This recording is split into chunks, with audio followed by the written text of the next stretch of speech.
नमस्कार विद्यार्थी मित्रांनो, तुमच्या सगळ्यांचं स्वागत आहे स्पॉटलाइट अकॅडमीच्या प्लॅटफॉर्मवरती। आज जी टेस्ट सिरीज झाली, या टेस्ट सिरीजमधले जे क्वेश्चन्स होते त्या क्वेश्चनचं आपल्याला एक्सप्लेनेशन बघायचं आहे। सुरुवातीला जे इकॉनॉमिक्सचे क्वेश्चन होते ते इकॉनॉमिक्सच्या क्वेश्चनचा आपण या ठिकाणी एक्सप्लेनेशन बघणार आहोत। त्यानंतर आपण जे पॉलिटिकल सायन्सचे क्वेश्चन्स होते त्याचं एक्सप्लेनेशन बघूया। सो सगळ्यात पहिल्यांदा इथे इकॉनॉमिक्सचा प्रश्न क्रमांक पहिला बघा। इथे तुम्हाला विचारलं होतं, सर 1900 नंतर भारताने किंवा भारताचे उत्पन्न शीघ्रगतीने वाढले। 1991ला आर्थिक सुधारणा केला आणि त्याच्यानंतर वेगाने भारताचं उत्पन्न वाढत गेलं, पण सोबतच काय आहे, असमानता देखील वाढली आणि त्या संबंधीची तुम्हाला इथे 4 कारणं दिलेली होती की बाबा लोकसंख्येतील जी विकासाची पातळी आहे ती असमानच राहिली, भांडवलशाही आणि जागतिकीकरणाचा अवलंब केल्यामुळे तुम्हाला प्रामुख्याने असं बघायला मिळालं। खरं तर आपण जेव्हा अर्थव्यवस्थांचे प्रकार बघतो तेव्हा आपण या मुद्द्यावरती प्रामुख्याने भर देत असतो की भांडवलशाहीचा ड्रॉबॅक किंवा प्रमुख दोषच तो आहे। त्या ठिकाणी तुम्हाला उत्पन्नाची विषमता बघायला मिळते, शिक्षण आणि कौशल्यात असमानता राहिली, अगदी बरोबर आहे। काही लोकांना उच्च दर्जाचे शिक्षण मिळालं, काहींना ते मिळालं नाही आणि बहुतांश लोक हे कृषीसारख्या नैसर्गिक स्रोतांवर अवलंबून असते। त्याच्यामुळे या ठिकाणी पर्याय क्रमांक 4 याचं उत्तर आहे। ओके, चला पुढे जाऊयात। वित्त मंत्रालयाच्या आर्थिक व्यवहार विभागाअंतर्गत पुढीलपैकी कोणत्या घटकांचा समावेश होतो? वित्त मंत्रालयाअंतर्गत वेगवेगळे विभाग आहे आणि त्याच्यापैकी एक जो विभाग आहे तो आहे आर्थिक व्यवहार विभाग। त्याच्यामध्ये कशा समावेश होतो? फेमा, परकीय कर्ज आणि चलनवाढ। अप्रत्यक्ष व प्रत्यक्ष कराचा त्याच्यामध्ये समावेश होत नाही। याच्यासाठी काय आहे तर महसूल विभाग आहे। कुठला विभाग आहे? महसूल विभाग आहे। राहील लक्षामध्ये? चला पुढे जाऊयात प्रश्न क्रमांक 3 कडे। आयात उदारीकरण संकल्पना स्पष्ट करणारा योग्य पर्याय निवडा। आयात उदारीकरण म्हणजे काय? आयात वाढली तर निर्यात वाढू शकेल। कशी? जर का तुम्ही दुसऱ्या देशांकडनं आपण जे आयात करतोय त्या आयातीवरती कर लावला नाही तर दुसरे देश सुद्धा आपण जी काही निर्यात करतोय त्याच्यावरती कर लावणार नाही। आलं तुमच्या लक्षामध्ये? इतकं ते सिंपल गणित आहे। ठीक आहे, आपण आयात केली तर दुसरे देश सुद्धा आपल्या देशातून आयात करतील, म्हणजे आपली काय होईल तर निर्यात वाढेल। राहील लक्षामध्ये? सध्या टॅरिफचा जो इश्यू आहे त्या अनुषंगाने मी या ठिकाणी हा प्रश्न टाकला होता। सो प्रश्न क्रमांक 3 जो आहे त्याचं उत्तर आहे पर्याय क्रमांक 1। पुढे जाऊयात। ग्रामीण क्षेत्राला पतपुरवठा करण्याच्या उद्दिष्टाने पुढीलपैकी कोणते कार्यक्रम हाती घेण्यात आला किंवा आले होते? ठीक आहे, ग्रामीण भागाला पतपुरवठा करण्यासाठी आतापर्यंत अग्रणी बँक योजना, अग्रक्रम कर्ज पुरवठा आणि 14 बँकांचे राष्ट्रीयकरण हे वेगवेगळे कार्यक्रम हाती घेण्यात आले आहे रुरल फायनान्सिंग मध्ये। सो अ, ब आणि क हे याचं उत्तर आहे। बँकिंग नियमन कायदा हा रिझर्व्ह बँक ऑफ इंडिया आणि भारतातील ज्या बँका आहेत त्यांच्या संबंधाशी संबंधित आहे। त्याच्यामुळे इथे अ, ब, क पर्याय क्रमांक 2 हे याचं उत्तर आहे। पुढे जाऊयात। प्रश्न क्रमांक 5 मध्ये स्वयंचलित मार्गाने भारतामध्ये जी FDI येते, परकीय गुंतवणूक येते, त्या संबंधीची इथे तुम्हाला 4 जोड्या दिल्या होत्या। त्याच्यातली तुम्हाला चुकीची जोडी निवडायची होती। चुकीची जोडी ही 4थी आहे। कृषी व संलग्न क्षेत्राशी संबंधित क्षेत्रांमध्ये किती?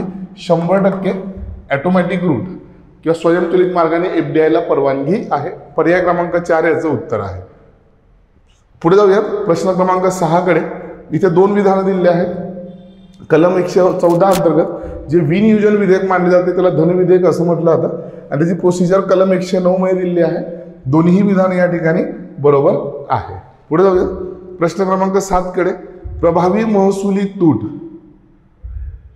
ठीक आहे, ज्याला आपण काय म्हणतो इफेक्टिव्ह रेव्हेन्यू डेफिसिट असं म्हणतो, ही आपण कधीपासून मांडायला लागलो तर ती 2011-12 पासून आपण मांडायला लागलो। राहील तुमच्या लक्षामध्ये प्रभावी महसुली तूट। पुढे जाऊयात प्रश्न क्रमांक 8 मध्ये। या ठिकाणी पुढील विधानांचा विचार करा। इथे लॉंग टर्म, जनरली तुम्ही सगळ्यांनी रेपो ऐकलेला आहे, पण दरम्यानच्या काळामध्ये एक नवीन टर्म लॉन्च झाली होती, लॉंग टर्म रेपो। रेपोमध्ये अल्प कालावधीचे कर्ज दिले जातात। लॉंग टर्म रेपोमध्ये जवळजवळ 1 ते 3 वर्षापर्यंतची कर्ज दिली जाऊ लागली आणि ही जी संकल्पना आहे ही 2020 मध्ये प्रथमतः वापरली गेली होती की न्यूली लॉन्च कॉन्सेप्ट आहे। लॉंग टर्म रेपो अंतर्गत बँकांना अल्प मुदतीची कर्ज स्वस्त उपलब्ध होतात। रेपोमध्ये काय होतं? कमी कालावधीसाठी आहे। इथे लॉंग टर्म रेपोमध्ये तुम्हाला जवळजवळ 1 ते 3 वर्षासाठीची कर्ज तुम्हाला म्हणजे बँकांना उपलब्ध करून दिली जातात। त्याच्यामुळे इथं पर्याय क्रमांक 1 सर्व विधानं या ठिकाणी बरोबर होते। पुढचं बघा। प्रश्न क्रमांक 9 मध्ये पुढीलपैकी कोणती जोडी योग्य जुळलेली नाही? ठीक आहे, डिजिटल बँकिंग मध्ये आपण जे वेगवेगळे प्लॅटफॉर्म यूज करतो त्या संबंधीच्या काय आहे या ठिकाणी वेगवेगळ्या जोड्या दिलेल्या होत्या। RTGS म्हणजे काय आहे तर रिअल टाइम ग्रॉस सेटलमेंट, पहिली जोडी इथं तुमची चुकीची आहे। त्याच्यानंतर दुसरं बघा NEFT national electronics fast transfer आहे का? नाही, हे फंड्स ट्रान्सफर आहे. आलं तुमच्या लक्षामध्ये. आणि तिसरं बघा, त्याच्यामध्ये दुसरी जोडी पण तुमची चुकीची होऊन जाते. तिसरं आहे IMPS. IMPSचा फुल फॉर्म काय आहे तर इंटरनॅशनल इमिजिएट पेमेंट सर्व्हिस. इथं मोबाईल नव्हता पाहिजे, इथं काय पाहिजे होतं, इमिजिएट पाहिजे होतं. राहील लक्षामध्ये. त्याच्यामुळे या ठिकाणी तिसरी जोडी सुद्धा चुकीची आहे. वरील सर्व जोड्या योग्य जुळलेल्या नाही, त्याच्यामुळे A, B आणि C. प्रश्न क्रमांक 9चं उत्तर आहे तुमचं पर्याय क्रमांक 3. ओके. पुढचं, भारतामध्ये जी परकीय गुंतवणूक होते कुठे, स्टार्टअप उद्योगांमध्ये, त्याच्यामुळे शेअरच्या किमती वाढून जातात आणि त्याच्यावरती जो भारत सरकारद्वारा कर लावला जातो त्याला आपण एंजल टॅक्स असं म्हणतो. वेगवेगळे काय आहेत, भारतामध्ये स्टार्टअप सुरू होत आहे, ते स्टार्टअप आकर्षक शेअर्स जे आहेत ते प्रोव्हाइड करतात अत्यंत कमी किमतीला. त्याच्यामुळे इन्व्हेस्टर्स जे असतात, गुंतवणूकदार जे असतात, ती खूप मोठी गुंतवणूक या स्टार्टअप्समध्ये करतात. म्हणून त्याच्यावरती भारत सरकारने काय केलं तर स्वतंत्र कर लावलाय, त्याला आपण एंजल टॅक्स असं म्हणतो. प्रश्न क्रमांक 11 बघा, WTO that is world trade ऑर्गनायझेशनच्या संबंधात इथे तुम्हाला 4 स्टेटमेंट दिले आहे आणि या 4 स्टेटमेंटमधून तुम्हाला काय करायचं होतं तर चुकीचं स्टेटमेंट निवडायचं होतं. जागतिकीकरणातील सर्वात मोठा अडथळा म्हणजे काय आहे, आयात शुल्क. अगदी बरोबर आहे. आयातीवरती जो कर लावला जातो तो आंतरराष्ट्रीय व्यापारामध्ये काय होतो तर अडथळा निर्माण करतो आणि जोपर्यंत हा आयात शुल्क कमी केला जाणार नाही तोपर्यंत अर्थव्यवस्था एकमेकांना जोडल्या जाऊ शकत नाही. आता डोनाल्ड ट्रम्प तेच करत आहे, आयात शुल्क वाढवायला लागले, टॅरिफ वाढवायला लागले. ठीक आहे. त्याच्यामुळे उलट काय होणार आहे, अर्थव्यवस्था एकमेकांपासून दूर जाणार आहे. लक्षात ठेवा. WTOच्या उरुग्वे फेरी दरम्यान आयात शुल्क कमी करण्याचे प्रमाण व काळ ठरवण्यात आलं, हे स्टेटमेंट चुकीचं आहे. 4थं स्टेटमेंट जे होतं ते मात्र बरोबर होतं की ॲग्रिकल्चर, गैर कृषी वस्तू ज्या आहेत, नॉन ॲग्रिकल्चर गुड्स, त्याच्या संबंधीच्या चर्चांना 2001 मध्ये सुरुवात त्या ठिकाणी केली गेली होती. पुढे बघा, प्रश्न क्रमांक 12 मध्ये पुढीलपैकी कोणत्या निधींचा समावेश कलम 266(2) नुसार सार्वजनिक लोकलेख्यांमध्ये होत नाही. लक्षात घ्या. सार्वजनिक लोकलेखे म्हणजे काय तर लक्षात घ्या, सरकारकडे जनरली 3 प्रकारचे खाते असतात. तुम्ही सगळ्यांनी संचित निधी ऐकला असेल, आकस्मिक निधी ऐकला असेल. त्याच्यानंतर तिसरा प्रकार असतो सार्वजनिक लोकलेखे आणि त्याच्यामध्ये मग वेगवेगळे काय असतात तर पैसे ठेवले जातात. त्याच्यामध्ये राष्ट्रीय अल्प बचत निधीचे पैसे असतात, भविष्य निर्वाह निधी, पोस्ट विमा आणि निर्व्याज निधी साठा हे असतात. इथं नाही असं विचारलं होतं, त्याच्यामुळे वरील सर्व निधींचा समावेश सार्वजनिक लोकलेख्यांमध्ये होतो. पर्याय क्रमांक 1 याचं उत्तर आहे. पुढे बघूयात प्रश्न क्रमांक 13. 15व्या वित्त आयोगाने देशातील विभाजन योग्य महसुलाचे विभाजन करण्यासाठी ठरवलेले निकष आणि त्यांना असलेला भार यांची अयोग्य जोडी ओळखा. ठीक आहे. जो नियोजन हे होता कांदा वित्त आयोग जो आहे, तर 15 वित्त आयोग जेव्हा कुठल्या राज्याला किती पैसा द्यायचा किंवा राज्यांमधलं जे महसुलाचं विभाजन असतं ते करण्यासाठी जो फॉर्म्युला ठरलेला असतो त्या फॉर्म्युल्यामध्ये वन आणि पर्यावरणाला जनरली 10% वेटेज त्या ठिकाणी दिलेलं आहे. राहील तुमच्या लक्षात. त्याच्यामध्ये 4थी जोडी जी आहे त्या ठिकाणी ती चुकीची आहे. 14वा प्रश्न बघा, योजनांवरती त्या ठिकाणी विचारलेला होता. 15 ऑगस्ट 2008 रोजी सबसिडीयुक्त वित्त पुरवठा करून रोजगार निर्मिती करण्याच्या उद्देशाने प्रधानमंत्री रोजगार निर्मिती योजना सुरू करण्यात आली. बरोबर आहे. आणि आधीच्या रोजगार योजना व ग्रामीण रोजगार निर्मिती योजना एकत्र करून ही योजना सुरू केली गेली होती. त्याच्यामुळे या ठिकाणी ही जी दोन्ही विधानं आहेत ती योग्य आहे. प्रश्न क्रमांक जो 14 आहे त्याचा आहे उत्तर क्रमांक 3. पुढे बघा, बँका आणि गैर बँका. बँका किंवा ज्याला आपण NBFC असं म्हणतो, नॉन बँकिंग कॉर्पोरेशन्स किंवा कंपनी.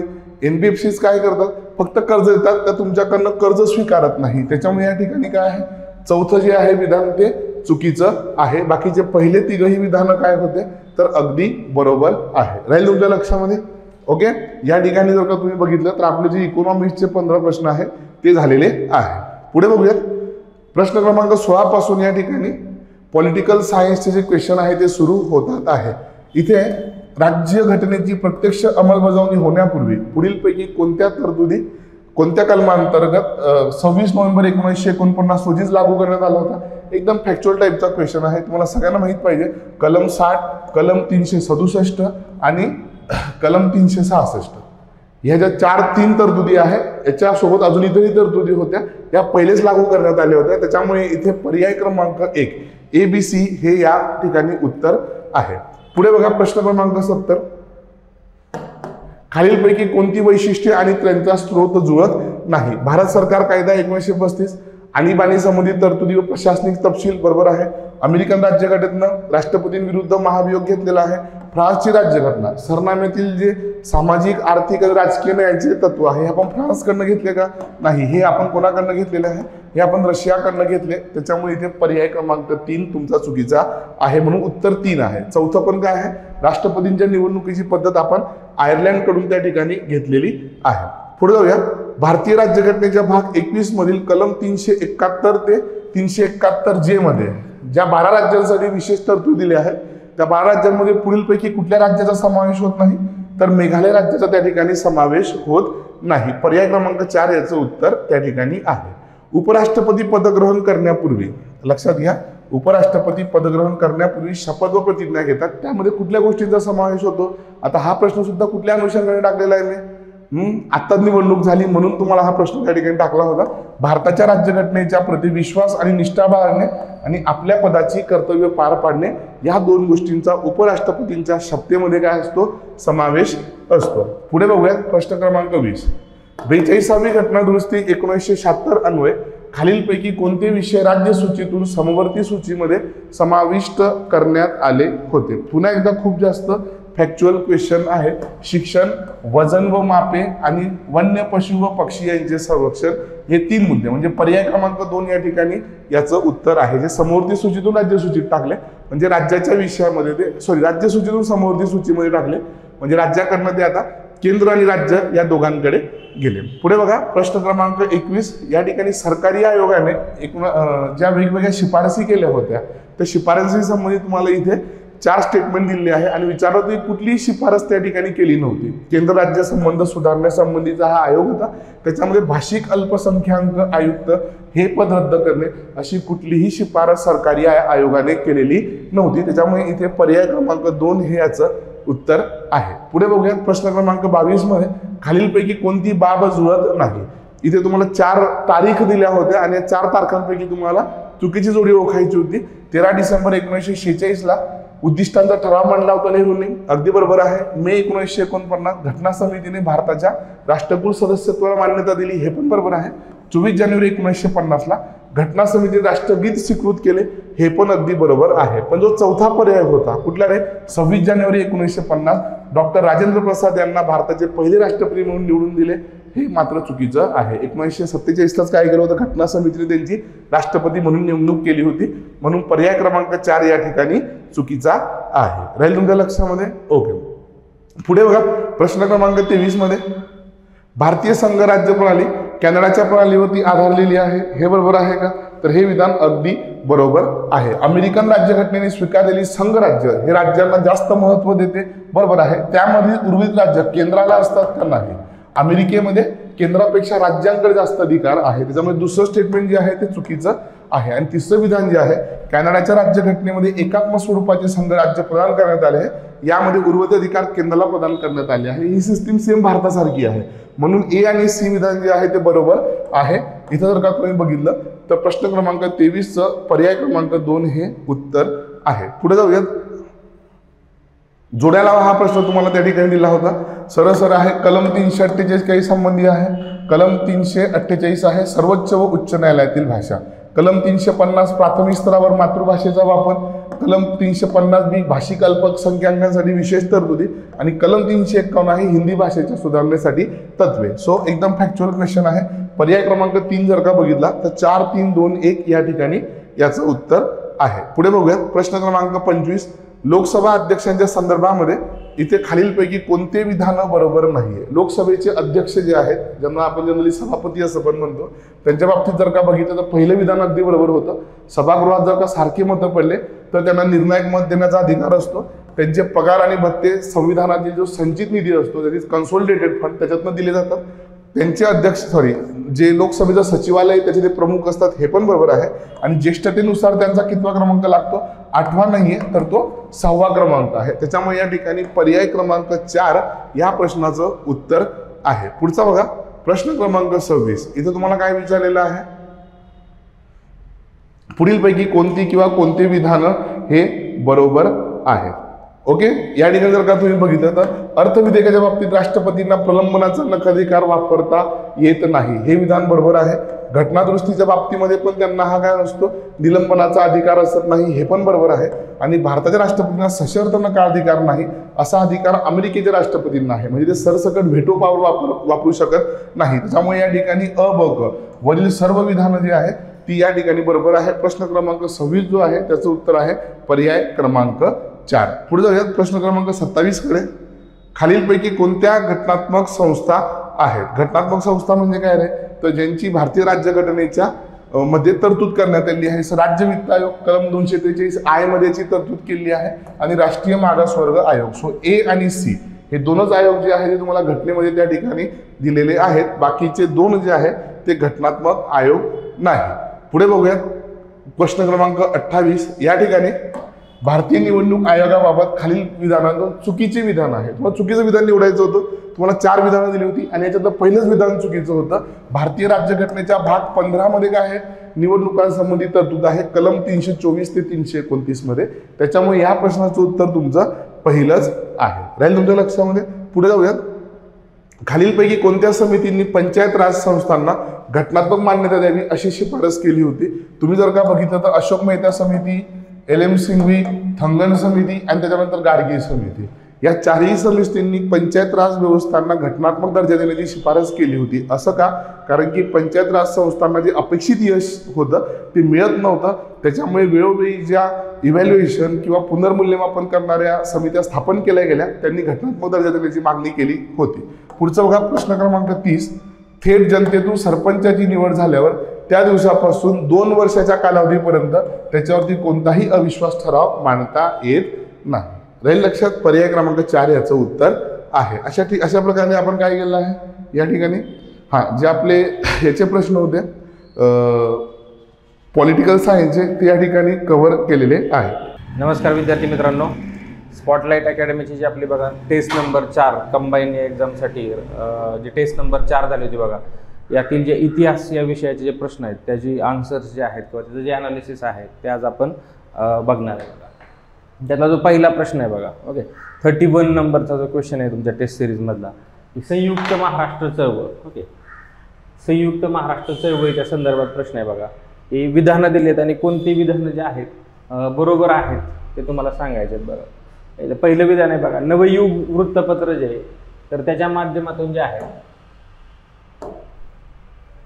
नवयुगच्या माध्यमातून त्याचे जे संपादक असणारे आचार्य आत्रे यांनी क्रांतिकारी विचार वगैरे याच्यामध्ये मांडले होते बघा. आता नवयुग असेल किंवा मराठा सारखी वृत्तपत्र असतील बघा, तर हे आत्रेंची न्यूजपेपर होती बघा. त्यामुळे पहिलं विधान जे आहे ते बरोबर आहे बघा. नवा काळ असेल, मराठा असेल बघा, अशा वृत्तपत्रांच्या माध्यमातून खाडीलकरांनी आत्ताच सांगितलं बघा तुम्हाला की मराठा आणि नवयुग, ओके, नवयुग असेल किंवा मराठा असेल ही वृत्तपत्र आहेत आत्रेंची. नवा काळ जे आहे ते खाडीलकरांचं आहे बघा. पण इथं मराठा दिल्यामुळे जे आहे बघा त्याचे संपादक मराठाचे खाडीलकर नाही आहे, त्यामुळे दुसरं विधान चुकीचं ठरतं. पहिलं विधान बरोबर आहे बघा. ब जिथं जिथं आहे, ओके, ब जिथं जिथं आहे बघा ते सगळे विधान चुकीचे. आणि मग डायरेक्ट तुम्ही आन्सरापर्यंत येतात. तरी पण जे आहे बघा लालजी पेंडसे या संयुक्त महाराष्ट्राच्या वेळी जे गोळीबार झाला बघा, त्या गोळीबाराला नरमेध यज्ञ असं म्हणतात बघा.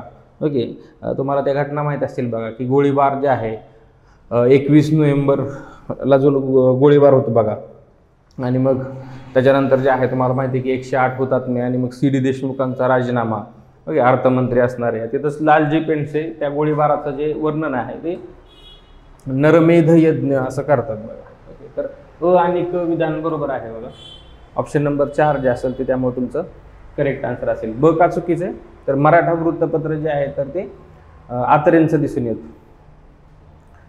असाच 32 नंबरचा क्वेश्चन बघा. बंगालमध्ये जे छत्रपती शिवाजी महाराज उत्सव जो साजरा करण्यात आला, जसं जे टिळकांनी जे आहे बघा आपण बघतो इकडं की गणपती उत्सव, सार्वजनिक गणपती उत्सव असेल किंवा छत्रपती शिवाजी महाराजांची जी जयंती साजरी केली बघा सार्वजनिकरित्या, तर याच दरम्यान जे आहे बंगाल प्रांतामध्ये देखील हे छत्रपती शिवाजी महाराजांची जी उत्सव आहे किंवा त्यांची जयंती साजरा करण्याचा जे कार्य आहे तर ते सखाराम गणेश देऊसकर, ओके, सखाराम गणेश देऊसकर यांना याचं श्रेय जातं बघा. तर तुम्हाला ह्या गोष्टी ज्या आहेत त्या माहीत असणं देखील अपेक्षित आहे बघा. ओके, तर सखाराम गणेश देऊसकर जे असतील तर ते यांनी हे लोन जे आहे ते तिकडे पसरवलं होतं बघा. पुढचा क्वेश्चन जो आहे बघा ॲक्टवर आहे बघा की 1919चा कायदा दिलेला आहे बघा. प्रांतिक आणि राष्ट्रीय विधिमंडळ निवडणूक लढवण्यासाठी जे आहे काँग्रेस अंतर्गत टिळकांनीच लोकशाही स्वराज्य डेमोक्रॅटिक स्वराज्य पार्टी या पक्षाची स्थापना केली होती. बेसिकली का तर यावेळेस जे आहे लखनौ करारानंतर होम रूल लीग वगैरे सुरू होती बघा. होम रूल लीग टिळकांची सुरू होती आणि मग 19ला मॉन्टेगी चेम्सफोर्ड ॲक्ट जो आहे त्यानुसार प्रांतिक आणि राष्ट्रीय विधिमंडळाच्या निवडणूक घ्यायच्या. त्यासाठी काँग्रेस प्रॉपर यंत्रणा जी आहे उभी करत नाही असं टिळकांचा सूर होता. म्हणूनच टिळक काय करतात काँग्रेस अंतर्गतच डेमोक्रॅटिक स्वराज्य पार्टी वगैरे नावाची पक्ष जे आहे ते स्थापन करतात. त्याची उद्दिष्ट जे आहेत ते कोणकोणती तुम्हाला विचारली. काँग्रेसविषयी एक श्रद्धा ऑब्व्हियसली बघा काँग्रेसच्या अंडरच तो स्थापन केलेला आहे. असं नाही की ते काँग्रेसमधनं फुटून वगैरे. किंवा रेल्वेचं राष्ट्रीयकरण करा. हिंदी राष्ट्रभाषा, आता ही हिंदी राष्ट्रभाषा बऱ्याच जणांना वाटू शकते की असं नाही पण ते त्याच्यामध्ये इन्क्लूड होतं बघा. तसं गांधीजींचं पण जे आहे हिंदुस्थानी जे आहे त्याला एक राष्ट्रभाषा असावी असा त्यांचा सूर तुम्हाला दिसून येईल. किंवा नेहरूंचा पण दिसून येतं. आज हे बघायला जरी कदाचित थोडंसं अवघड वाटत असलं तरी काँग्रेसविषयी श्रद्धा, रेल्वे राष्ट्रीयकरण, पर्टिक्युलरली हिंदी राष्ट्रभाषा देखील मुद्दा त्याच्यामध्ये, जातीभेद दूर करणे देखील आहे. ओके, तर चारही मुद्दे जे आहेत तर त्या पक्षाची उद्दिष्ट जे आहेत ते तुम्हाला दिसून येतं. त्यामुळे उत्तर जे असेल बघा वरीलपैकी सर्व. हिंदी राष्ट्रभाषा कदाचित बऱ्याच जणांना वाटू शकतं अशी जी काही उद्दिष्ट आहेत त्याची, पण ते हिंदी राष्ट्रभाषा जे आहे ते उद्दिष्ट दिसून येतं. रेल्वेचं राष्ट्रीयकरण करणं उद्दिष्ट आहे. ओके, ॲक्च्युअलमध्ये सांगितलं आहे काँग्रेसने इलेक्शन लढवण्यासाठी जी यंत्रणा प्रॉपर नाही आहे असं जे आहे किंवा इलेक्शनच्या हिशोबाने जे आहेत तर ते कार्य करत नाहीत अशा गोष्टीमुळे जे आहे टिळकांनी हा डेमोक्रॅटिक स्वराज्य पार्टी वगैरे स्थापन केलेली होती. ओके, तर वरीलपैकी सर्व जे आहेत चारही त्याची उद्दिष्ट तुम्हाला दिसून येतील बघा.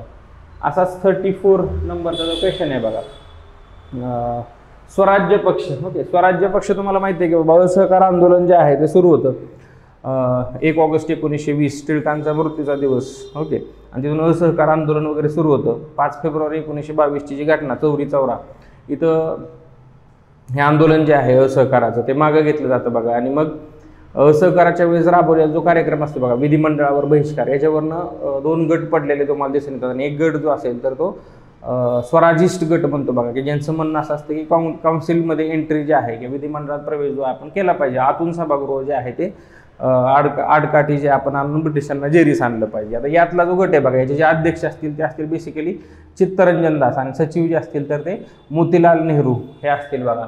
तर इथंच या लोकांचा जसं चित्तरंजन दास हे सांगितले बघा किंवा मोतीलाल नेहरू पण सांगितले, पण टिळक ओके आता हे 1922ची स्थापना आहे. टिळकांचा मृत्यूच 1920 मध्ये, त्यामुळे टिळक असल्यामुळे जे आहे तर हे पहिला पर्याय जो चुकीचा राहील बघा. बापूजी आणि महाराष्ट्रात बघा जे टिळकवादी जे कार्यकर्ते होते हे सगळे तुम्हाला बऱ्यापैकी स्वराजिस्ट पक्षामध्ये समावेश झालेले दिसून. किंवा मुकुंदराव जयकर, बाळकृष्ण मुंजे, चित्तरंजन दास तर अध्यक्ष होते. हा ती सगळेच नेते जे आहे तुम्हाला दिसून बापूजी आणे जे असतील बघा, विदर्भ केसरी बापूजी आणे असतील, बाळकृष्ण मुंजे असतील बघा, हे मुकुंदराव जयकर, हे सगळे टिळकवादी कार्यकर्ते या स्वराजिस्ट गटामध्ये तुम्हाला दिसून येतील. चित्तरंजन दास तर त्याचे अध्यक्ष होते. त्यामुळे पर्याय नंबर 2 जे आहे ते त्याचं करेक्ट आन्सर आहे बघा. आता इथं मोतीलाल नेहरू आहे बघा, पण इथं वल्लभभाई पटेल आहे बघा. लाला लाजपत राय देखील बरोबर येईल बघा, किंवा मोतीलाल नेहरू बरोबर येईल. शंकरराव देव नाही येणार, पण वल्लभभाई पटेल पण नाहीत येणार इथं. ओके, 2 आहेत 2 नाहीत बघा. लालाजी जरी इथं आले असते म्हणजे इथं तुम्हाला अजून लालाजी जरी म्हणलं असतं लाला लाजपत राय तरी ते बरोबर आहे बघा. तर लालाजींमुळे मी कन्फ्यूज करायला इथं लाला हरदया दिलं होतं बघा, तेव्हा ते पण इथं काही येणार नाहीत बघा. किंवा गोखले येणार नाही. हे गोखलेंचा मृत्यू 1915 मध्ये झालेला आहे. विठ्ठलभाई पटेल पण इथे येतील बघा. म्हणजे हे पण तुम्ही नोट करणं गरजेचं आहे बघा. स्वराजिस्ट पक्ष जे गट नेते असतील बघा, विठ्ठलभाई पटेल, लाला लाजपत राय नंतर समावेश झाले बघा, किंवा चित्तरंजन दास, बाळकृष्ण मुंजे, मुकुंदराव जयकर, बापूजी आणे, मोतीलाल नेहरू, हे सगळं आहे बघा. त्यामुळे इथं जे ऑप्शन नंबर 2 जे आहे तो करेक्ट आहे बघा. इथं बघा गोपाळकृष्ण गोखले किंवा लाला हरदयांमुळे येणार नाही, इथं वल्लभभाई पटेल यांच्यामुळे येणार नाही, इथं लोकमान्य टिळक. 2 नंबर ऑप्शन जे असेल त्यामुळे करेक्ट आन्सर असेल. त्यामुळे 34चं जे आन्सर असेल ते ऑप्शन नंबर 2 जे आहे ते करेक्ट आन्सर आहे. याच्यानंतर बघा कायदा, कोणत्या कायद्यानुसार जे आहे ते ब्रिटिश ईस्ट इंडिया कंपनीचं जे व्यापारी कार्य संपुष्टात आला होता तुम्हाला माहिती आहे बघा की 1773चा जो नियामक कायदा आहे, या नियामक कायद्यानुसार जे आहे कंपनीचे कंपनीवर जे आहे पहिल्यांदा असं ब्रिटिश संसदेने नियंत्रण करण्याचा प्रयत्न जे केला. नंतर येणारा पिट्स इंडिया ॲक्ट की त्याच्या माध्यमातून कंपनीचं व्यापारी कार्य आणि राजकीय कार्य वेगळं करण्यात आलं. बोर्ड ऑफ कंट्रोल आणि कोर्ट ऑफ डायरेक्टर्सच्या माध्यमातून. आणि हे व्यापारी कार्य हा ड्युअल रोल जे आहे ते संपवला तो 1833चा जो कायदा आहे बेसिकली, ह्या 1833चा सनद कायदा 20-20 वर्षांनी या चार्टर दिल्या दिसून येतात बघा. 1793 असेल, त्यानंतर 20 वर्षाची चार्टर ते 1813 पर्यंत. आणि 1833ला काय करण्यात येतं तर बेसिकली कंपनीचा जो व्यापारी कार्य जे दिसून येतं तुम्हाला ते संपुष्टात येतं आणि कंपनी केवळ ॲडमिनिस्ट्रेटिव्ह किंवा राजकीय काम करणारी बॉडी म्हणून जे आहे राहते. त्यानंतर 1853चा ॲक्ट दिसून येतो आणि मग त्यानंतर तुम्हाला दिसून येते की 1857चा उठाव आणि मग कंपनीचं प्रशासन संपून जे आहे ब्रिटिश पार्लमेंट जे आहे आपल्या स्वतःच्या ब्रिटिश शासन स्वतः डायरेक्टली कारभार जे आहे ते भारतावर करायला लागतं. तर 1833चा सनद कायदा म्हणजे ऑप्शन नंबर 2 जे असेल ते परत एकदा याचं करेक्ट आन्सर आहे. नेक्स्ट जो क्वेश्चन आहे बघा 36 नंबरचा जो क्वेश्चन आहे की आदिवासी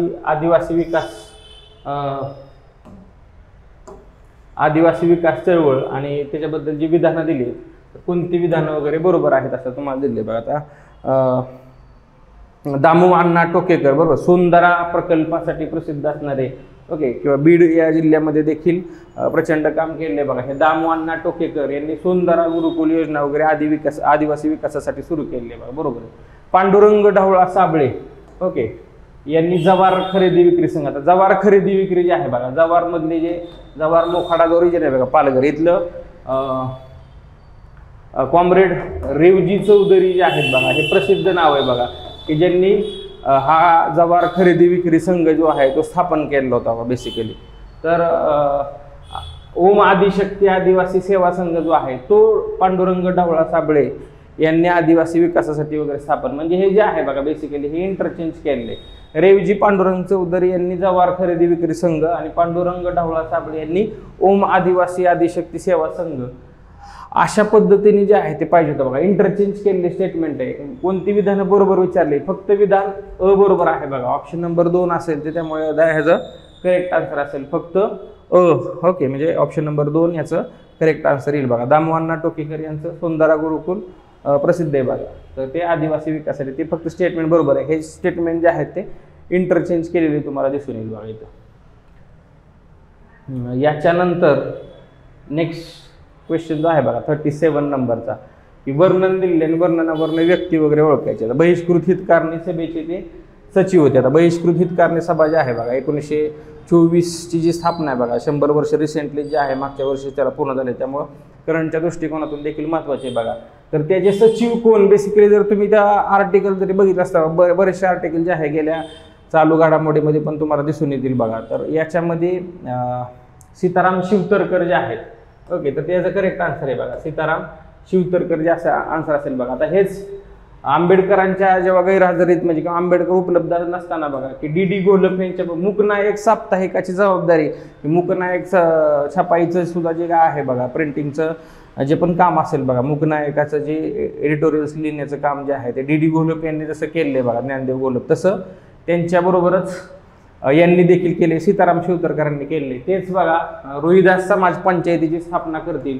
नंतर 1963 पर्यंत तिचे अध्यक्ष वगैरे ते राहिलेत बघा. नंतर तुम्हाला माहिती आहे बघा की बहिष्कृत हितकारणी सभा असेल मूकनायक असेल किंवा समता असेल बघा जनता असेल अशी जी वृत्तपत्र आहेत बघा किंवा नंतर येणारं प्रबुद्ध भारत असेल. तर अशा ज्या गोष्टी आहेत त्या क्रोनॉलॉजिकली तुम्हाला माहीत असणं देखील किंवा लेबर पार्टी जी आहे आंबेडकरांनी स्थापना कधी केली कोणत्या इलेक्शन्स जे आहे बघा 35च्या इलेक्शन्स बेसिकली लढवण्यासाठी केली. तर ह्या गोष्टी क्रोनॉलॉजिकली देखील माहीत असणं गरजेचं आहे बघा. बहिष्कृत हितकारण्याचे सभेचे सचिव तर सीताराम शिवतरकर. जसं मागच्या एक्झाममध्ये बघा इंडियन असोसिएशनच्या अध्यक्ष नाही विचारले तुम्हाला सचिव आनंद मोहन बोस यांच्यावर तो प्रश्न होता बघा बेसिकली. तर ते माहीत असणं गरजेचं आहे. ऑप्शन नंबर 4 जे असेल ते त्यामुळे तुमचा करेक्ट आन्सर असेल बघा. नेक्स्ट जो क्वेश्चन आहे बघा 38 नंबरचा सविनय कायदेभंग चळवळ आणि तिथून खालील विधानं दिलीत बघा त्या विधानांचा विचार तुम्हाला करायचा आहे. तर ठाणे जिल्ह्यातला उंबरगाव येथील जो मिठाचा सत्याग्रह होता तर त्याचं नेतृत्व देवदेकर नानासाहेब देवदेकर आणि कमलादेवी होते बघा. कमलादेवी चट्टोपाध्याय यांनी केले बरोबर विधान आहे बघा. 1930च्या सविनय कायदेभंगाच्या वेळी जे आहे बघा शिरोडा इथला जो सत्याग्रह असेल विले पार्ले जवळचा असेल किंवा अकोला जिल्ह्यातला दहीहंडा सत्याग्रह असतील बघा. तर असे जे किंवा भारतातल्या इतर ठिकाणी कालिकत इथला जो सत्याग्रह असेल किंवा वेदारण्यम तमिळनाडूमधला सत्याग्रह असेल, धारासाना सत्याग्रह असेल, तर याचे हे सत्याग्रह आणि याचे नेतृत्व जे आहे तुम्हाला माहीत असणं अपेक्षित आहे बघा. जसं आता पहिलं विधान जे आहे तर त्यामुळे ते बरोबर आहे बघा. दहीहंडा गावामध्ये जे आहे ते पाण्याच्या विहिरी असल्याने मीठ तयार करून जे आहे तुम्हाला माहिती आहे मीठ जे आहे तर या सविनय कायदेभंगाची सेंट्रल थीम तुम्हाला दिसून येतात. हे दहीहंडी गावामध्ये खाऱ्या पाण्याच्या विहिरी आहेत, तिथे मीठ करून मिठाचा तयार करून जे आहे कायदेभंग वगैरे करण्यात आला आणि हे सविनय कायदेभंगाच्या वेळेसच तुम्हाला दिसून येतं. पण हे सोलापूर जिल्ह्यात नाही आहे बघा, तर हे अकोला जिल्ह्यामध्ये तुम्हाला दिसून येतं. त्यामुळे हे विधान चुकीचं आहे बघा. आता सोलापूर वेगळ्या कारणासाठी सविनय कायदेभंगाच्या वेळेस प्रसिद्ध होतं बघा, बरोबर. सोलापुरात लावलेला लष्करी कायदा मार्शल लॉ जो लावण्यात आला होता बघा. आणि मग 12 जानेवारी 1930ला जे आहे 31ला जे आहे बेसिकली 4 व्यक्तींना फाशी वगैरे पण देण्यात आली बघा. तर 12 जानेवारीचं जी 4 व्यक्तींना जी फाशी देण्यात आली बघा, हां, ते 4 हुतात्मा दिवस म्हणून जो साजरा केला जातो त्यांची नावं जी आहेत, ओके, तर ते तुम्ही मला कमेंटमध्ये जे आहे ते सांगणं अपेक्षित आहे बघा. तर दुसरं विधान जे आहे सोलापूर जिल्हा नाही तर अकोला जिल्हा पाहिजे, त्यामुळे दुसरं विधान चुकीचं आहे. पहिलं विधान बरोबर आहे बघा. कोणतं विधान बरोबर आहे? फक्त विधान जे आहे तर ते बरोबर आहे. ऑप्शन नंबर 1 जे असेल ते, त्यामुळे याचं करेक्ट आन्सर असेल. त्याच्यानंतर बघा 39 नंबरचा जो क्वेश्चन आहे, क्रांतिकारक आणि त्यांच्याशी निगडीत असणाऱ्या संघटना ज्या आहेत त्यांची नावं तुम्हाला दिली आहेत. त्यातलं योग्यरित्या कोणत्या जोड्या ज्या आहेत जुळल्या आहेत म्हणजे त्यांच्या समोरच त्यांची जोडी दिली बघा. कोणत्या जोड्या योग्य जुळल्यात हे सांगायचं आहे बघा. मदनलाल धिंगरा इंडिया हाऊसचे मेंबर आहे, बरोबर आहे बघा. मदनलाल धिंगरा जे असतील तर ते इंडिया हाऊसचे श्यामजी कृष्ण वर्मा यांनी स्थापन केलेल्या इंडिया हाऊसचे मेंबर होते. त्यांनीच तिकडं कर्जन वायली या अधिकाऱ्याचे जे आहे ते हत्या केलेली तुम्हाला दिसून येते. बरकतुल्ला खान जे आहेत बघा गदर चळवळीशी संबंधित असणारे व्यक्ती, बरोबर आहे बघा. गदर जे असेल बघा सॅन फ्रान्सिस्कोमधून जे आहे तर त्याचं हेडक्वार्टर असेल बघा. भारताच्या बाहेरून राहून भारताच्या स्वातंत्र्यासाठी प्रयत्न करण्यामध्ये जर कोणतं सगळ्यात अग्रणी संघटनेचं नाव असेल तर ते गदर चळवळीचं तुम्हाला घ्यावं लागेल. पहिल्या महायुद्धाच्या दरम्यान जे आहे हे गदर चळवळ जे आहे प्रचंड ॲक्टिव्ह तुम्हाला दिसून येतील, ओके. आता ते बरकतुल्ला खान जे आहे, सोहनसिंग भाकना असतील, लाला हरदयाळ असतील बघा, हे यांच्याशी संबंधित नाव आहेत बघा. तर हे देखील जे आहे ते बरोबर आहे बघा. विनायक दामोदर सावरकर यांची मित्रमेळा, आता हे काय सांगण्याची गरज नाही बघा. मित्रमेळा असेल, राष्ट्रभक्त समूह असेल, नंतर त्याचं रूपांतर अभिनव भारत असेल बघा, हे सावरकरांच्या रिलेटेड. तर तिन्ही जोड्या जे आहेत ते बरोबर जुळलेल्या आहेत बघा. तर कोणत्या ABC जे आहे ऑप्शन नंबर 4 जे असेल ते, त्यामुळे याचं करेक्ट आन्सर असेल बघा. 4ही जोड्या ज्या आहेत, तिन्ही जोड्या ज्या आहेत तर त्या ABC बरोबर जुळलेल्या आहेत. ऑप्शन नंबर 4 त्यामुळे याचं करेक्ट आन्सर असेल बघा. लास्ट जो क्वेश्चन आहे बघा, क्वेश्चन नंबर 40 जो असेल बघा, ओके, की धोंडो केशव कर्वे, ओके, अण्णासाहेब कर्वेंवर प्रश्न आहे बघा की कोणती विधानं त्यांच्या बाबत जे आहे ते सत्य आहेत. तर त्यांच्या प्रथम पत्नीच्या मृत्यूनंतर एका 23 वर्षीय विधवेशी वगैरे विवाह केला, बरोबर आहे. तुम्हाला माहिती आहे बघा की कर्वे जे आहे बघा याच कालखंडात जे आहे फर्ग्युसन कॉलेजला वगैरे ते शिक्षक गणिताचे अध्यापक म्हणून अध्यापन करत असतील बघा. आणि तुम्हाला माहिती आहे की बाबा त्यांना स्थळ आल्यानंतर जे आहे बऱ्याच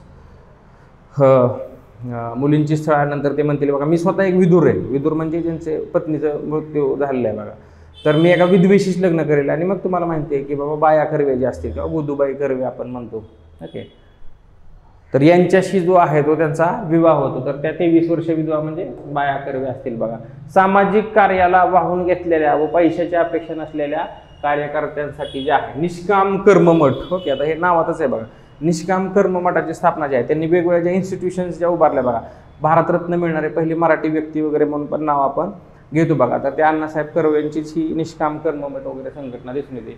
आणि ज्या राष्ट्रीय सामाजिक परिषदेचे जे अधिवेशन होतात बघा त्यातल्या 1915च्या अधिवेशनाचे ते अध्यक्ष होते. आता राष्ट्रीय सामाजिक परिषद जे असेल बघा तर ते तुम्हाला माहिती आहे बघा की सामाजिक परिषद जे असेल बेसिकली तर ते स्थापन करणारे जे व्यक्ती आहेत बघा MG रानडे, महादेव गोविंद रानडे, जे 1887चं जे मद्रास सेशन असेल बघा इथून जे पहिलं अधिवेशन झालेलं होतं. तर तसं 15चं जे अधिवेशन होतं त्या 15च्या अधिवेशनाचे अध्यक्ष महर्षी कर्वेस तुम्हाला दिसून येतील. तिन्ही विधानं त्या आहेत त्यामुळे तुम्हाला बरोबर दिसून येतील बघा.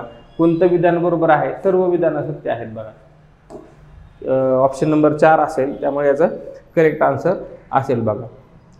हे सगळे जे होते बघा इतिहास या विषयाचे उत्तर. धन्यवाद.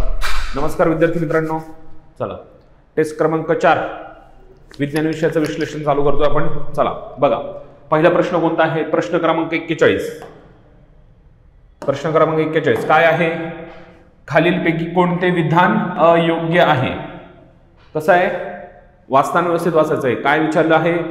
अयोग्य विचारलेलं आहे. बघा पुढचं विधान काय आहे? नैसर्गिक प्रसूतीसाठी ऑक्सिटोसिन हे संप्रेरक आवश्यक असते. विधान बी, ऑक्सिटोसिन हे संप्रेरक पीयूषिका ग्रंथीद्वारे स्त्रवले जाते किंवा स्त्रवते. आणि पुढे काय दिलेली आपल्याला पर्यायी उत्तरं दिलेली आहेत. बघा विचारले काय? अयोग्य. 2 विधानं दिलेली आहेत आणि पर्याय दिलेले आहेत. केवळ अयोग्य, केवळ बी, दोन्ही अ व बी आणि दोन्हीही नाही, अशा पद्धतीने प्रश्न आहे. तर इथे काय विचारलेलं आहे? नैसर्गिक प्रसूतीसाठी ऑक्सिटोसिन हे संप्रेरक आवश्यक असते. तर हे विधान जे आहे विद्यार्थी मित्रांनो, हे योग्य विधान आहे. नैसर्गिक प्रसूती होण्यासाठी, ठीक आहे, नैसर्गिक प्रसूतीच्या वेळी स्त्रियांच्या शरीरामध्ये ऑक्सिटोसिन हे संप्रेरक स्त्रवलं जात असतं, जेणेकरून त्याच्यामुळे काय होतं, जे महिला आहेत त्यांच्या जे काही स्नायू आहेत, गर्भाशय पेशवीच्या अवतीभोवती असणारे स्नायू, हे यांचं कॉन्ट्रॅक्शन आणि रिलॅक्सेशन हे होण्यास मदत होत असते. ठीक आहे, तर ते स्नायू रिलॅक्स होण्यासाठी किंवा कॉन्ट्रॅक्ट होण्यासाठी, कारण की तो गर्भ जो असतो तो पोटामध्ये असतो, तो गर्भपिशवीतून बाहेर यायला पाहिजे, त्याच्यासाठी ते स्नायू जे आहे ते आकुंचन प्रसारण पावले पाहिजे. तर त्यांच्या कार्य योग्य रीतीने होण्यासाठी ऑक्सिटोसिन हे संप्रेरक किंवा हॉर्मोन आवश्यक असतं आणि ते प्रसूतीच्या वेळी, नैसर्गिक प्रसूती जेव्हा घडून येते त्यावेळेस आवश्यक असतं, तेव्हा ते स्त्रियांच्या शरीरामध्ये स्त्रवलं जात असतं. तर हे योग्य आहे. त्याच्यानंतर आहे ऑक्सिटोसिन हे संप्रेरक पीयूषिका ग्रंथीद्वारे स्त्रवले जाते. तर हे पण विधान योग्य आहे विद्यार्थी मित्रांनो. पीयूषिका ग्रंथी म्हणजे आपल्या मेंदूमध्ये असणारी पिट्युटरी ग्लँड. पीयूषिका ग्रंथी ही छोटी ग्रंथी आहे, ज्याला आपण मास्टर ग्रंथी सुद्धा असं म्हणतो. तर हे हार्मोन जे आहे, कोणता? ऑक्सिटोसिन, त्याच्या स्त्रवण्यासाठी कोणती ग्रंथी कार्यरत असते? पीयूषिका ग्रंथी. याच्याद्वारे ते हार्मोन आपल्या स्त्रियांच्या शरीरामध्ये स्त्रवलं जात असतं. आपल्याला विचारलेला प्रश्न अयोग्य, दोन्ही विधानं योग्य आहेत, त्याच्यामुळं आपला पर्याय क्रमांक 4 हा योग्य ठरतो, दोन्हीही नाही. ठीक आहे, दोन्ही विधानं अयोग्य नाही आहेत, योग्य आहे. ठीक आहे, त्याच्यामुळं प्रश्न क्रमांक 41 पर्याय क्रमांक 4 हे त्याचं काय असणार आहे? योग्य उत्तर असणार आहे. ठीक आहे, चला विद्यार्थी मित्रांनो पुढचा प्रश्न पाहूया. प्रश्न क्रमांक 42. ठीक आहे, प्रश्न क्रमांक 42 काय आहे? अंड्याला पूर्ण अन्न असे संबोधले जाते. खालीलपैकी अंड्या संदर्भात कोणती विधाने योग्य आहेत? विधान क्रमांक 1, अंड्याचे बाह्य कवच हे कॅल्शियम कार्बोनेट यापासून बनलेले असते. कॅल्शियम कार्बोनेट विधान हे योग्य आहे. सर्वात जास्त प्रथिने अंड्याच्या पिवळा बलक या भागामध्ये असते. ठीक आहे, सर्वात कमी प्रथिने अंड्याच्या पांढरा बलक, इथे जास्त इथे कमी आहे, पांढरा बलक या भागामध्ये असते. आणि त्याच्यानंतर आपल्याला पर्याय उत्तर विचारले, केवळ अयोग्य, केवळ ब व क योग्य, केवळ अ व क योग्य, आणि यापैकी एकही नाही. बघा आता आपल्याला 3 विधान दिलेली आहेत, त्याच्यामधलं पहिलं विधान हे योग्य आहे. ठीक आहे, जर अंडा आहे, अंड्याचं बाह्य कवच कशापासून बनलेलं असतं? Calcium, calcium carbonate.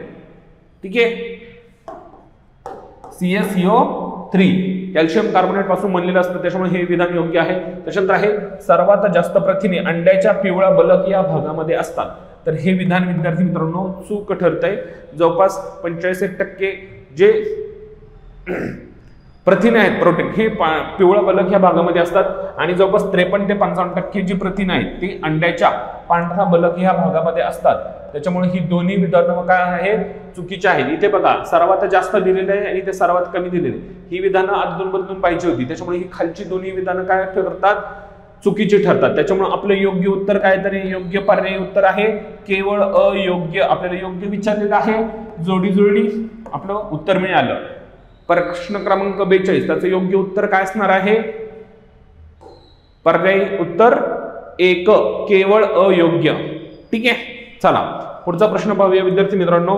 पुढचा प्रश्न आहे प्रश्न क्रमांक 43. काय आहे प्रश्न क्रमांक 43? सरड्याप्रमाणे किंवा सरड्यासारखे शेपूट आणि पाय असणारे उभयचर सॅलेमँडर हा प्राणी खालीलपैकी कोणत्या गणामध्ये मोडतो? 4 गण दिलेले आहेत, एक जिम्नोफिओना, युरोडेला, अपोडा आणि अॅन्युरा. ठीक आहे. तर बघा सॅलमेंडर हा प्रश्न याच्यावर आयोगाने खूप वेळा प्रश्न विचारलेला आहेच आहे. ठीक आहे. तर आपल्या याच्यामध्ये काय विचारलेलं आहे, ठीक आहे, सॅलमेंडर हा प्राणी कोणत्या गणामध्ये मोडतो. तर इथे विद्यार्थी मित्रांनो सॅलमेंडर हा जो कोण प्राणी आहे हा कशा पद्धतीचा आहे, हा उभयचर प्राणी आहे. उभयचर म्हणजे जमिनीवर आणि पाण्यामध्ये राहणारा प्राणी आहे. तो आहे ॲम्फिबियस. ठीक आहे, ॲम्फिबियस पद्धतीचे प्राणी आहे. आता त्याच्यामध्ये 3 गट मोडतात. त्याच्यामध्ये आहे एक अपेडा, त्याच्यानंतर युरोडेला आणि अॅन्युरा, हे 3 गटामध्ये याच्यामध्ये प्राणी मोडत असतात. ठीक आहे. तर पहिल्या याच्यात मधले जे प्राणी आहे अपेडा, ठीक आहे, अपेडा हा जो गट आहे याच्यामध्ये काय असते, जे प्राणी आहेत त्यांना शेपूट नसते. ठीक आहे. त्याच्यानंतरचा गट आहे युरोडेला, याच्यामध्ये काय आहे, शेपूट असणारे प्राणी आहेत. आणि तिसरा जो गट आहे यांच्या कसं आहे, यांच्या प्राथमिक अवस्थेमध्ये यांच्यामध्ये शेपूट आढळते. ठीक आहे. तर ॲम्फिबियस वर्गामध्ये यांचं काय होत असतं, ॲम्फिबियस गटामध्ये हे प्राणी मोडतात. तर सॅलमेंडर हा जो प्राणी आहे हा कोणत्या गटात मोडतो, हा सरड्यासारखा आहे, त्याला काय असते, शेपटी असते. ठीक आहे. त्याच्यामुळे हा युरोडेला ह्या गटामध्ये काय आहे, मोडतो. ठीक आहे.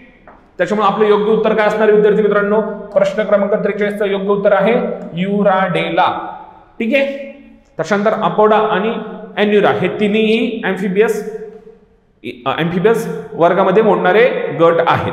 ठीक आहे. चला पुढचा प्रश्न विद्यार्थी मित्रांनो, प्रश्न क्रमांक 44 काय आहे, प्रश्न क्रमांक 44, स्थिर स्त्रोत 1000 हर्ट्झ वारंवारतेचा आवाज उत्सर्जित करतो. निरीक्षक 100 मीटर पर सेकंद या वेगाने स्त्रोत्राकडे सरकतोय. ध्वनीचा वेग दिलेला आहे 340 मीटर पर सेकंद. तर निरीक्षित वारंवारिता किती असेल, काय आहे, निरीक्षित वारंवारिता काय आहे, असा प्रश्न विचारलेला आहे तर विद्यार्थी मित्रांनो. ठीक आहे. तर आता आपला जो प्रश्न आहे याच्यामध्ये हा प्रश्न ड्रॉपलर इफेक्ट या अनुषंगाने विचारण्यात आलेला प्रश्न आहे. तर डॉपलर इफेक्ट मध्ये काय होतं विद्यार्थी मित्रांनो, स्त्रोत असेल, एखाद्या ठिकाणी ध्वनीचा स्त्रोत असेल आणि एखाद्या ठिकाणी एखादा निरीक्षक ऑब्झर्वर उभा असेल आणि ती मुव्हिंग पोझिशन मध्ये असेल स्त्रोत.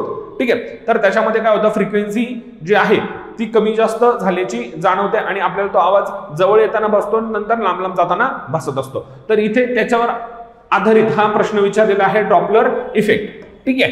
तर याच्यामध्ये बघा स्थिर स्त्रोत, ओके, इथे आपल्याला कशाचा काढायचा आहे, एक फ्रिक्वेन्सी विचारली, निरीक्षित ऑब्झर्वरला ती फ्रिक्वेन्सी किती जाणवेल, फ्रिक्वेन्सी मध्ये बदल जाणवत असतो.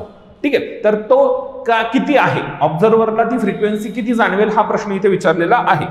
ठीक आहे. बघा आता इथे आपल्याला काय माहिती आहे, इथे एक फ्रिक्वेन्सी दिलेली आहे. तर इथे अशा पद्धतीची फ्रिक्वेन्सी काढण्यासाठी बघा एकतर काय आहे, निरीक्षक जो आहे इथे काय सांगितलं, निरीक्षक 10 मीटर पर सेकंद या वेगाने स्त्रोत्राकडे सरकतोय.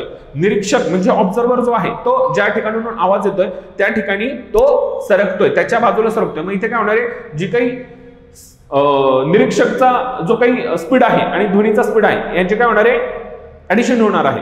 ठीक आहे. तर इथे एक सूत्र वापरलं जातं विद्यार्थी मित्रांनो, आपल्याला कशाचा फ्रिक्वेन्सी काढायची आहे, ऑब्झर्वरची. ठीक आहे. म्हणजे इथे एफ लिहिलो तर इथे F into V plus V0 upon V अशा पद्धतीने काय काय आहे एक सूत्र आपल्याला इथे उपलब्ध आहे. तर ह्या सूत्रामध्ये आपल्याला व्हॅल्यू टाकायचे आहेत, ज्या काही गोष्टी असतील त्या याच्यामध्ये टाकल्यानंतर आपल्याला योग्य उत्तर मिळेल. आता इथे F0 म्हणजे ऑब्झर्वरची फ्रिक्वेन्सी, F म्हणजे काय आहे, इथे स्थित स्त्रोत याची फ्रिक्वेन्सी दिलेली आहे. F काय आहे इथे 1000 हर्ट्झ, F दिलेला आहे 1000 हर्ट्झ. ठीक आहे. त्याच्यानंतर V काय आहे, V आहे इथे 340 आपल्याला दिलेला आहे. ध्वनीचा वेग दिलेला आहे. त्याच्यानंतर इथे निरीक्षक याचा स्पीड पण दिलेला आहे, ऑब्झर्वरचा V0 किंवा VO किती आहे 10 मीटर पर सेकंद. ठीक आहे. ह्या ज्या काही किमती आहेत ह्या सूत्रामध्ये टाकल्यानंतर आपल्याला काय मिळणार आहे पाहूया. बघा आपल्याकडे एक सूत्र आहे, या सूत्रामध्ये टाकली F ची किंमत किती आहे 1000 हर्ट्झ. त्याच्यानंतर इथे V 340 मीटर पर सेकंद अधिक 10 मीटर पर सेकंद याच्या भागिले किती आहे V ची किंमत 340. ठीक आहे. आता हे सूत्र टाकल्यानंतर आपल्याला काय मिळणार आहे 1000 गुणिले 350 भागिले 340. ठीक आहे, 34 ने 35 ला भाग जर गेला तर कमीत कमी 1.029 असं येते ते.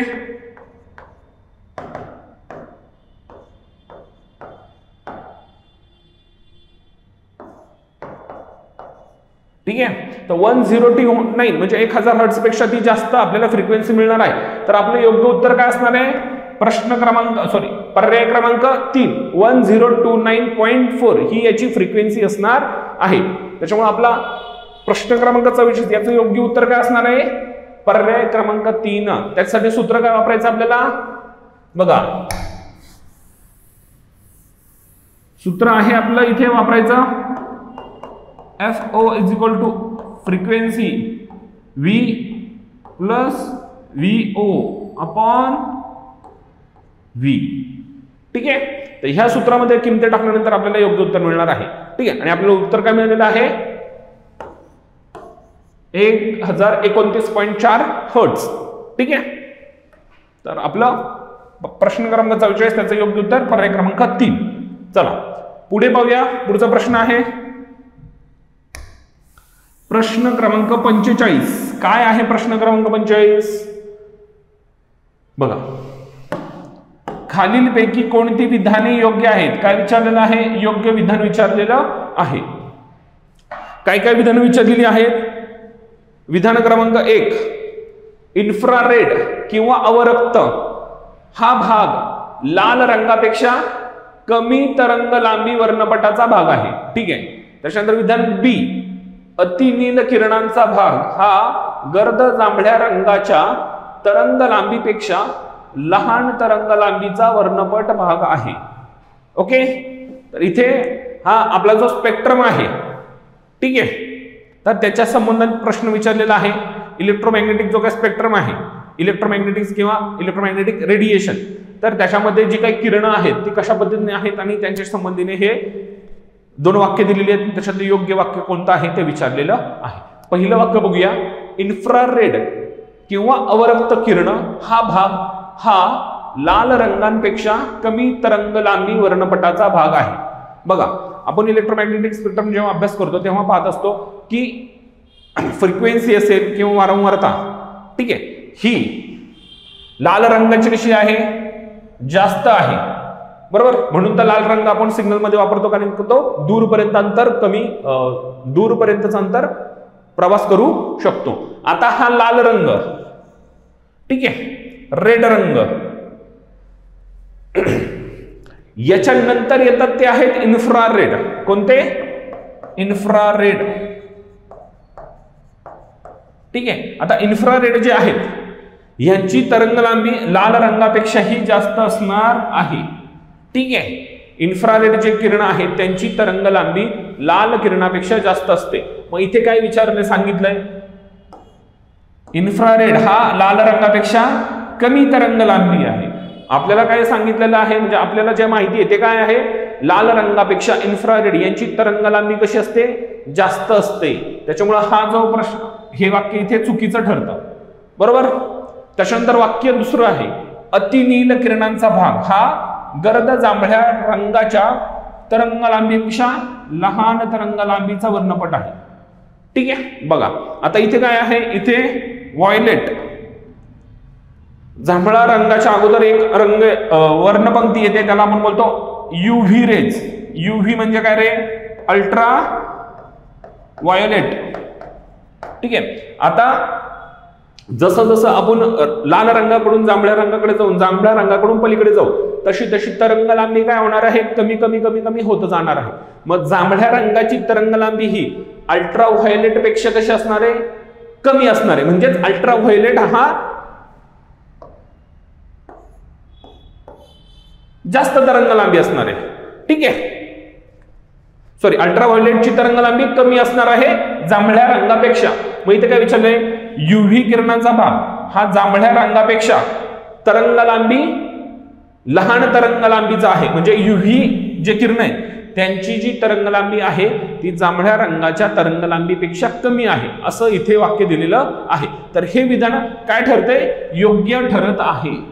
ठीक आहे, मग आपल्याला विचारले काय, आपल्याला योग्य विचारलेलं आहे, मग योग्य कोणतं विधान होतं, केवळ ब, म्हणून पर्याय क्रमांक 2 हे या प्रश्नाचं योग्य उत्तर असणार आहे. ठीक आहे, चला पुढचा प्रश्न पाहूया.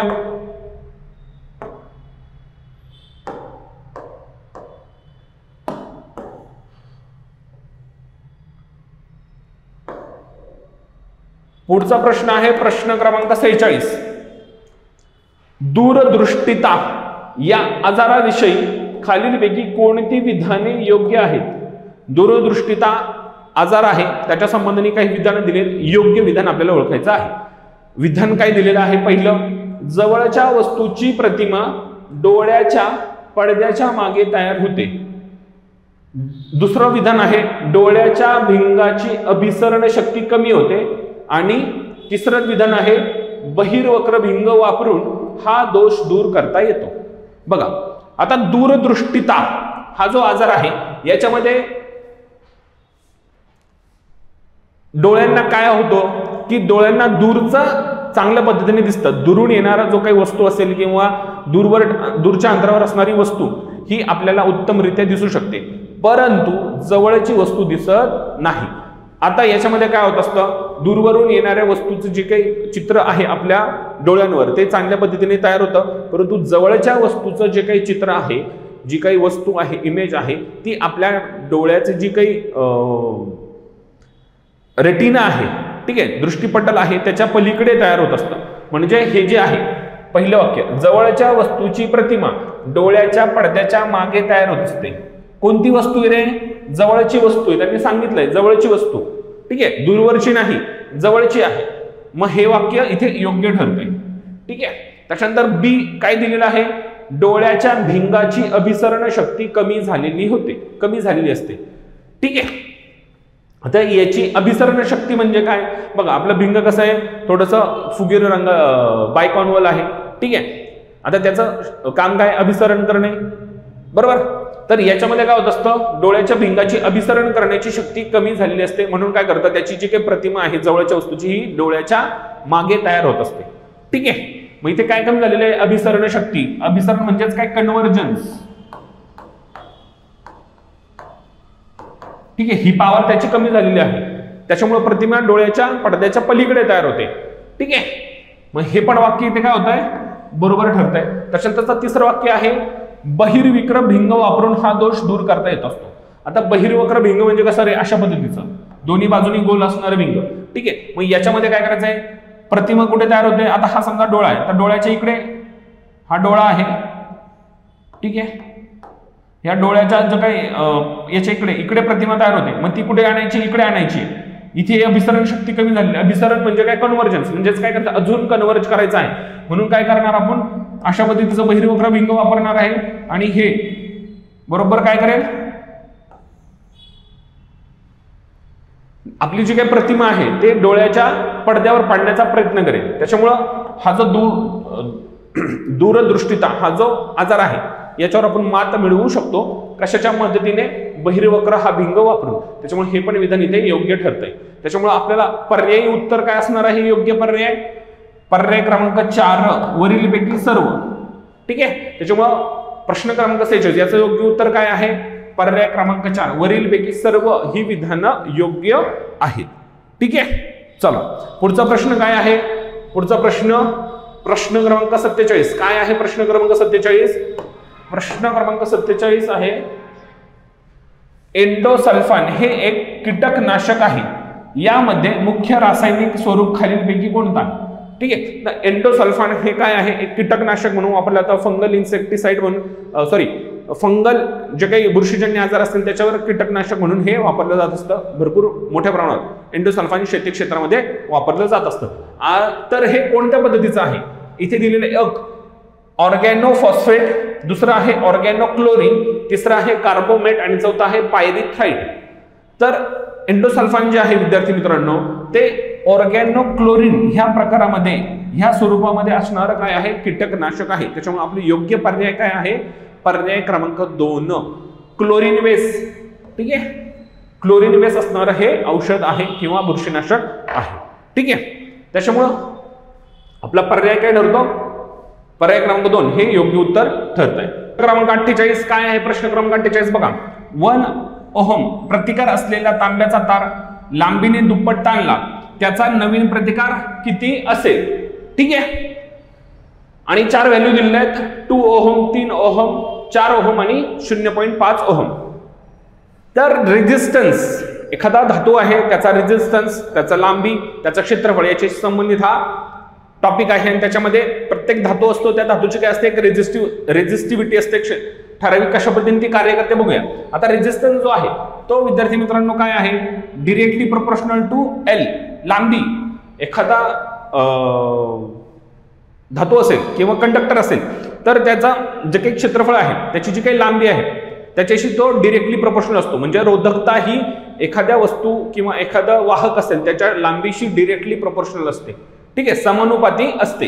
त्याच्यानंतर आपल्याला हे पण माहिती आहे की रेजिस्टन्स हा व्यस्त प्रमाणात असतो, क्षेत्रफळाच्या एरियाच्या व्यस्त प्रमाणात असतो. आणि याचं सूत्र रेजिस्टिव्हिटी कशी काढतो आपण? R = ρ × L/A. तर हे आपल्याकडे सूत्र आहे. ठीक आहे. R म्हणजे रेजिस्टन्स, ρ म्हणजे रेजिस्टिव्हिटी. ठीक आहे. आणि L लांबी आणि A म्हणजे क्षेत्रफळ. ठीक आहे. आता सुरुवातीला आपल्याला काय दिलेलं आहे? 1 ओहम याचा रेजिस्टन्स आहे. ठीक आहे, काय हरकत नाही.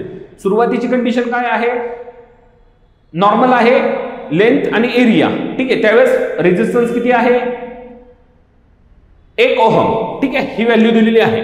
परंतु याच्यामध्ये काय करतोय? आता हे कॉपर संदर्भाने ते दिलेली आहे. कोणती पण तार देऊ द्या, त्यांनी काय सांगितले आहे त्याच्यापेक्षा ही दुपटीने ताणली. म्हणजे आता दुसरी लेंथ, आता ही L1 घेऊया. पहिली कंडिशन काय होती? Resistance 1 = ρ L1 upon area 1. ठीक आहे. बघा आता कंडिशन बदलली त्यांनी. कंडिशन काय आहे? आपल्याला काय काढायचंय? नवीन प्रतिकार, रेजिस्टन्स काढायचा आहे. तो 2 घेऊया साधारण. ठीक आहे. आता 2 घेतलेला आहे. आता याच्यामध्ये काय आहे? फॉर्म्युला तर आपल्याकडे आहे L2/A2. L2 मध्ये काय केलेलं आहे त्यांनी? बघा, लांबी काय केलेली आहे? दुप्पट केलेली आहे. लांबी दुप्पट केली म्हणजे L काय केला? 2L केलेला आहे. म्हणजे L2 काय झाली आपली? L2 = 2L. ठीक आहे, 2L. ओके, लांबी 2L झालेली आहे. आता जेव्हा आपण एखादी वायर किंवा तार म्हणते, तार जेव्हा ताणली जाते तेव्हा त्याचा काय होणार? क्षेत्रफळामध्ये सुद्धा बदल होतो. आता लांबी, तार जर दुप्पट केली लांबीने तर त्याचा एरिया जो आहे तो काय होणार आहे? निम्मा होणार आहे. ठीक आहे. एरिया = निम्मा होईल, 1/2A होईल. ठीक आहे. सॉरी, A = एरिया निम्मा होईल ना.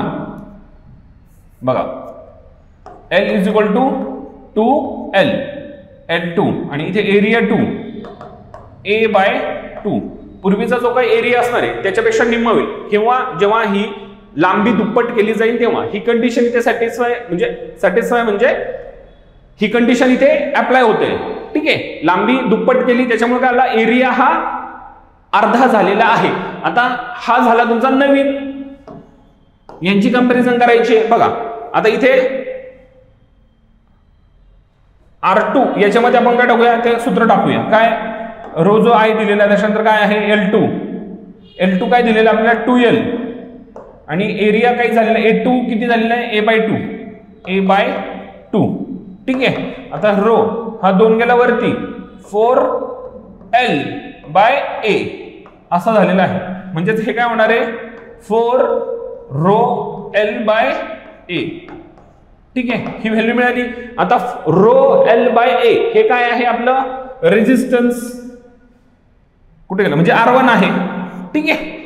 मग इथे काय आला? 4R. R ची व्हॅल्यू किती आहे? सुरुवातीला 1 ओहम. ठीक आहे. मग 4 × 1 4 म्हणजे आपल्याला उत्तर काय मिळेल? 4 ओहम. पर्याय क्रमांक 3 हे याचं योग्य उत्तर असणार आहे. जेव्हा एक प्रतिकार असलेली तांब्याची वार जेव्हा दुप्पट केली जाईल तेव्हा तिचा जो नवीन तयार होणारा रेजिस्टन्स असेल तो किती असेल? 4 ओहम. कारण की लांबी दुप्पट केली त्याच्यामुळे एरिया काय झाला? निम्मा झालेला आहे. त्याच्यामुळे रेजिस्टन्स मध्ये सुद्धा बदल फरक असतो. ठीक आहे. तर तो किती आहे? 4 ओहम. ठीक आहे. इथे रेजिस्टन्स आणि लांबी यांचं रिलेशन कसं आहे, रेजिस्टन्स आणि एरिया यांचं रिलेशन कसं आहे हे लक्षात ठेवणं गरजेचं आहे. लांबी ही रेजिस्टन्स डिरेक्टली प्रोपोर्शनल आहे किंवा समानुपाती आहे आणि एरिया जो आहे तो आणि रेजिस्टिव्हिटी कशा प्रकारे आहे, व्यस्त अनुपात आहे, इनव्हर्सली प्रोपोर्शनल आहे, एवढं लक्षात ठेवायचं आहे. ठीक आहे, चला तर विद्यार्थी मित्रांनो पुढचा प्रश्न क्रमांक 49 काय आहे, सायक्लोग्लॉसस हा प्राणी खालीलपैकी कोणत्या संघामध्ये मोडतो. पर्याय काय दिलेले आहेत आपल्याला, इकायनोडर्माटा, त्याच्यानंतर कॉर्डेटा, त्याच्यानंतर हेमिकॉर्डेटा आणि 4 मोलुस्का. ठीक आहे, आता इकायनोडर्माटा, कॉर्डेटा, हेमिकॉर्डेटा, मोलुस्का. बघा इकायनोडर्माटामध्ये कशा पद्धतीचे प्राणी असतात. ठीक आहे, हे थोडे काटेरी पद्धतीचे प्राणी असतात. ठीक आहे, आता हा जो आहे सायक्लोग्लॉसस हा अशा पद्धतीचा प्राणी नाही. त्याच्यानंतर कॉर्डेटा. ठीक आहे, कॉर्डेटा म्हणजे कसे, ज्यांना आपला कणा त्यांच्यामध्ये पाठीचा कणा आहे अशा पद्धतीचे कॉर्डेट्स. ठीक आहे, ज्यांच्यामध्ये कणा तयार झालेला आहे अशा पद्धतीचे प्राणी. ठीक आहे, तर हा जो सायक्लोग्लॉसस आहे हा कॉर्डेट मध्ये पण नाही. त्याच्यानंतर येतो हेमिकॉर्डेटा. ठीक आहे, तर हेमिकॉर्डेटा जो आहे हा याच्यामध्ये सुरुवातीच्या काही याच्यामध्ये पृष्ठरज्जू हा तयार होत असतो किंवा कणा तयार झालेला आपल्याला पाहायला मिळतोय. तर हा जो प्राणी आहे सायक्लोग्लॉसस, ठीक आहे, हा हेमिकॉर्डेटा याच्यामध्ये मोडतो. तुम्ही ते ऐकलं असेल. अजून एक याचं उदाहरण आहे बेलेनोग्लॉसस आणि सायक्लोग्लॉसस, हे हेमिकॉर्डेटाचे उदाहरण आहेत. त्याच्यामुळे आपल्याला पर्याय क्रमांक 3 हे ह्या प्रश्नाचं उत्तर असणार आहे. प्रश्न क्रमांक 49 पर्याय क्रमांक 3. आणि मोलुस्का संघामध्ये सगळे आपले प्राणी माहिती आहे तुम्हाला कशा पद्धतीचे येतात ते. तिकडे आपलं ऑक्टोपस वगैरे हे प्राणी मोलुस्कामध्ये येत असतात. स्नेल वगैरे जे आहे हे प्राणी संघ मोलुस्कामध्ये येतात. ठीक आहे, त्याच्यामुळे आपलं योग्य उत्तर काय आहे, हेमिकॉर्डेटा. सायक्लोग्लॉसस, बेलेनोग्लॉसस हे हेमिकॉर्डेटा ह्या संघामध्ये मोडतात. ठीक आहे, चला प्रश्न पुढचा पाहूया.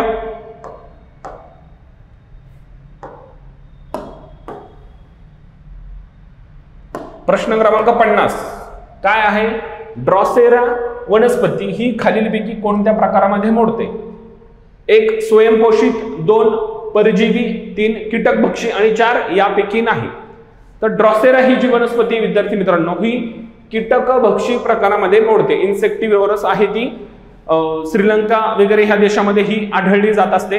तर ही वनस्पती ह्या ज्या वनस्पती असतात यांच्या अंगावर काय असतात, एक ठराविक पद्धतीचे काटे असतात. त्या काट्यांवर ज्यावेळेस एखादा कीटक वगैरे येऊन बसतो तर त्या काट्यांना सेन्स असतो आणि त्याच्यामुळे काय होतात, त्या बंद होऊन जात असतात आणि त्याच्यामध्ये असणारा जो कीटक आहे तो त्या फुलामध्ये ट्रॅप होतो आणि त्याच्यानंतर काय होतं, तो भक्ष्य बनवतो त्या फुलाचा. ठीक आहे, तर अशा पद्धतीच्या वनस्पती आहेत आणि याचं ड्रॉसेरा हे चांगलं एक उदाहरण आहे. त्याच्यामुळे आपलं योग्य उत्तर काय असणार आहे, पर्याय क्रमांक 3 एक कीटकभक्षी पद्धतीची वनस्पती आहे. चला पुढचा प्रश्न आहे प्रश्न क्रमांक 51 काय आहे, पोलिओ हा एक विषाणूजन्य आजार आहे. टिंबटिंब हा पोलिओसाठी कारक असणारा विषाणू आहे. त्याच्यानंतर पहिला आहे एंटेरो व्हायरस, दुसरा आहे मिक्सो व्हायरस, तिसरा आहे व्हेरिओला व्हायरस आणि चौथा आहे रॅब्डो व्हायरस. तर पोलिओ हा जो आजार आहे विद्यार्थी मित्रांनो हा कसा आहे, विषाणूजन्य आजार आहे आणि त्याच्यासाठी असणारा जो व्हायरस आहे तो कोणता आहे, एंटेरो व्हायरस. एंटेरो व्हायरस या व्हायरसमुळे काय होत असतो, पोलिओ हा होत असतो. ठीक आहे, त्याच्यामुळे आपलं योग्य उत्तर काय असणार आहे, पर्याय क्रमांक 1. त्याच्यानंतर येतो मिक्सो व्हायरस, त्याच्यानंतर व्हेरिओला व्हायरस. मिक्सो व्हायरस काय रे तुम्हाला, रुबेला वगैरे सारखे आजार आहेत, गालफुगी वगैरे सारखे आजार, त्याच्यासाठी असणारा कारक म्हणजे मिक्सो व्हायरस. त्याच्यानंतर व्हेरिओला व्हायरस, कांजण्या वगैरे येतात, स्मॉल पॉक्स. ठीक आहे, देवी यांच्यासाठी असणारे हे व्हायरस आहे. ठीक आहे, हा व्हेरिओला व्हायरस हा कशाचा आहे, देवीचा आहे, स्मॉल पॉक्स. ठीक आहे, त्याच्यानंतर रॅब्डो व्हायरस. रॅब्डो व्हायरस कशासाठी, रेबीज नावाचा आजार, रेबीज. ठीक आहे, एखाद्या प्राण्याचा चावा झाल्यानंतर त्याच्यामध्ये त्याच्या लाळेमध्ये रॅब्डो व्हायरस असेल तर त्या व्यक्तीला काय होऊ शकतो, रेबीज हा आजार होऊ शकतो. ठीक आहे, चला पुढे प्रश्न क्रमांक 52 काय आहे, RCOOR हा कार्बनी संयुगातील कोणता क्रियात्मक गट आहे. ठीक आहे, फंक्शनल ग्रुप कोणता आहे हे विचारलेलं आहे. तर कीटोन्स आहे, अल्डिहाइड आहे, इस्टर आहे का इथर आहे. ठीक ठीक आहे. तर RCOOR हा जो गट आहे विद्यार्थी मित्रांनो तो ईस्टर या प्रकारामध्ये आहे. म्हणजे त्याचा जो कार्यात्मक गट आहे तो कोणता आहे? क्रियात्मक गट ईस्टर. ठीक आहे. ईस्टर आपल्याला दाखवायचं असेल तर आपण RCOOR या पद्धतीने दर्शवतो. ठीक आहे. तर हे क्रियात्मक गट जे असतील ते सुद्धा लक्षात ठेवायचं आहे. बऱ्याच वेळा प्रश्न विचारलेला आहे. चला पुढचा प्रश्न, प्रश्न क्रमांक 53 काय आहे? ग्लुकोज मध्ये ऑक्सिजनची टक्केवारी किती प्रमाणात आहे? बघा 60%, 53%, 40%, 65%. आता ग्लुकोज म्हणजे काय? ग्लुकोज आहे C6H12O6. याला आपण काय बोलतो? ग्लुकोज बोलतो विद्यार्थी मित्रांनो. आता ग्लुकोज मध्ये हा ग्लुकोजचा काय आला? मॉलिक्यूल झालाय. मॉलिक्यूल का बरं? तो रेणू आहे. अणू आहे का? नाही. रेणू का बरं? कार्बन पण आहे, हायड्रोजन पण आहे, ऑक्सिजन पण आहे. ठीक आहे. तो एक संयुग आहे, कंपाऊंड आहे ते. ठीक आहे. बघा आता हा जो मॉलिक्यूल आहे कोणाचा? ग्लुकोजचा. याच्यामध्ये ऑक्सिजनचं टक्केवारी विचारलेली आहे. तर याच्यासाठी आपण काय काढत असतो? ॲटॉमिक मास नंबर आपल्याला पाहिजे असतात. कार्बनचा ॲटॉमिक मास नंबर काय आहे? बघा कार्बनचा ॲटॉमिक नंबर आहे 12. ठीक आहे. त्याच्यानंतर हायड्रोजनचा किती आहे? 1. त्याच्यानंतर ऑक्सिजनचं किती आहे रे? 16. ठीक आहे. तर हे आपल्याला टाकायचे आहे कशामध्ये? कार्बन किती घेतले? 6. 12 72. ठीक आहे. हायड्रोजन किती रे? 12. ऑक्सिजन किती आहे? 6. 16 गुणिले 6 किती झाले? 96. हे सगळ्यांची बेरीज केली ती किती? 2 2 4 0. ठीक आहे. 9 1 10 7 आणि 1 8 18 180. 180 टोटल किती झाले? याचा रेणूभार झालाय. मॉलिक्युलर वेट याचं किती झाले? 180.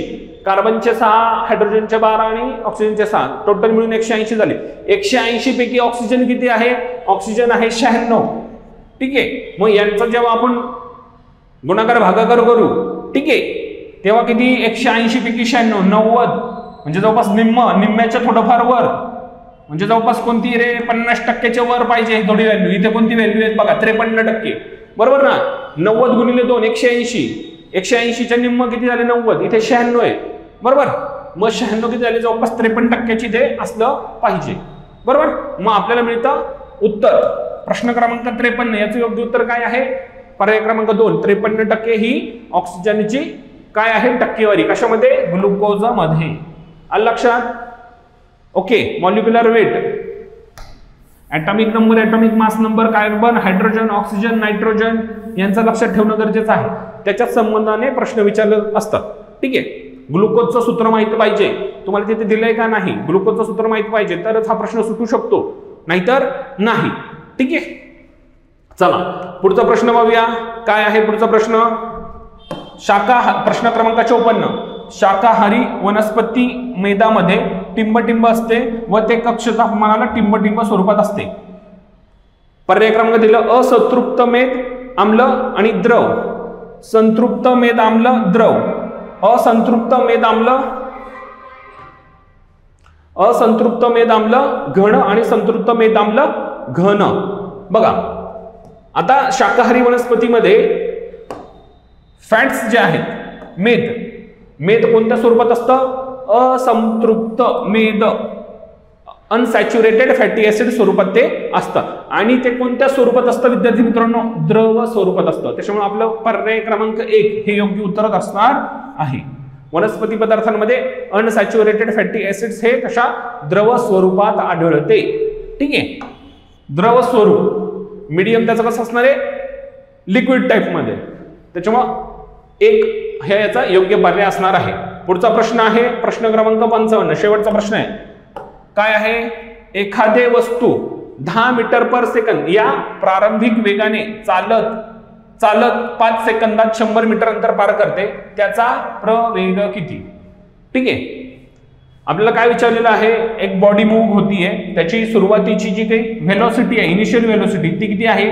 10 मीटर पर सेकंद आणि ते 5 सेकंदात 100 मीटर अंतर पार करतं, तर त्याचं ऍक्सलरेशन किती आहे? ठीक आहे. आता गतीविषयक काही नियम आपण पाहिलेले आहेत विद्यार्थी मित्रांनो. v = u + at, s = ut + ½ at², v² = u² + 2as. हे पद्धतीने आपण 3 सूत्र पाहिलेली आहेत. आता ह्या सूत्रांमधलं इथे कोणतं सूत्र बसते? इथे काय काय दिलेलं आपल्याला? सुरुवातीची व्हेलॉसिटी दिलेली आहे, किती अंतर जाते ते पण दिलेलं आहे. आपल्याला काय काढायचं, ऍक्सलरेशन काढायचं आहे. ठीक आहे, मग ऍक्सलरेशन काढण्यासाठी आपण काय करूया बघा, आपल्याकडे एक सूत्र आहे s ut plus half AT². आता याच्यामध्ये काय काय दिलेलं आहे, आपल्याला विस्थापन दिलेलं आहे. s म्हणजे काय, डिस्टन्स, किती कव्हर होतोय, 100 मीटर, 100. u म्हणजे काय असतं, इनिशियल व्हेलोसिटी. इनिशियल व्हेलोसिटी किती दिली आहे, 10 मीटर पर सेकंद, 10. टाइम किती दिलेला आहे, 5 सेकंद. 5 सेकंदामध्ये अंतर पार करते. ठीक आहे, ए ची व्हॅल्यू दिली का, आपल्याला ए ची व्हॅल्यू काढायची आहे. टाइम दिलेला 5 सेकंद, 5चा वर्ग. ठीक आहे, बघा 50 अधिक 5 5 25, हा 25 a भागिले 2. ठीक आहे, आणि इकडे 100. 100 मधून 50 गेले, राहिले किती रे, 50. इकडे आल्यावर वजा होतं, तिकडे किती आहे, 25 a भागिले 2. इकडे पुन्हा गेलं 50 गुणिले 2 100, 25 a.